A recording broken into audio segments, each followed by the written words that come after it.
ಜೋರು ಮಾತಾಡಮ್ಮ. ಜೋರಾಗಿ ಮಾತಾಡ್ತೀವಿ. ಓಕೆ. ಮನೆಗೆ ಹೆಂಗೆ ಕಿರಿಸ್ತಾರೆ? ಜೋರಾಗಿ ಕಿರಿಸ್ತಿದ್ದಿಲ್ಲ, ಜೋರಾಗಿ ಮಾತಾಡ್ಬೋದು. ಭಾಗ್ಯ. ನಿಮ್ಗೆ ಎಷ್ಟು ವರ್ಷ? ಶ್ರೀ ಶಿವಯೋಗ ತರಬೇತಿ ಕೇಂದ್ರ, ಯಾವ ಸ್ಕೂಲು? ವಿದ್ಯಾನಗರ್, ಶಹಾಪುರ್. ನೀವು ಎಷ್ಟು ದಿನ ಆಯ್ತು ಹಾಗೆ ಮಾಡ್ತೀವಿ? ಪತಂಜಲಿ ಯೋಗ ಶಿಬಿರ. ಡಿಫ್ರೆನ್ಸ್ ಅನ್ಸೋದು ವ್ಯತ್ಯಾಸ ಅನ್ಸೋದು. ಫಸ್ಟ್ ಹೆಂಗಿದ್ರು ಇವಾಗ ಹೆಂಗಿದ್ರು? ಹಾಂ, ಇವಾಗೆ ತೆಳಗೆ ಅದು ಫಸ್ಟ್ ತಪ್ಪಿದ್ದಮ್ಮ.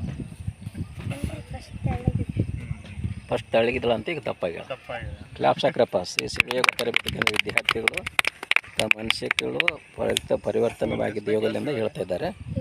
7ನೇ ಕ್ಲಾಸ್. ಓದೋದ್ರಲ್ಲಿ ಏನಾದರೂ ಸ್ವಲ್ಪ ಡಿಫ್ರೆನ್ಸ್ ಅನಿಸುತ್ತೆ? ಫಸ್ಟಿಗೆ ಹೆಂಗಿತ್ತು, ಇವಾಗ ಹೆಂಗೆ ಆಗಿದೆ? ಇವಾಗ ಸ್ಕೂಲಲ್ಲೆಲ್ಲ ಹೋದಾಗೆಲ್ಲ ಆ್ಯಕ್ಟಿವ್ ಆಗಿರೋವಂಥ ಸಂಜೆ ತನಕ ಹಾಗೆ ಚಲೋ ಆಗಿ ಕಲಿಬೇಕು.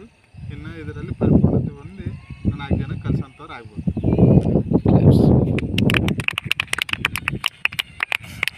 ನಿಮ್ಮ ಅನಿಸಿಕೆಗಳು ಹೇಳ್ರಪ್ಪ.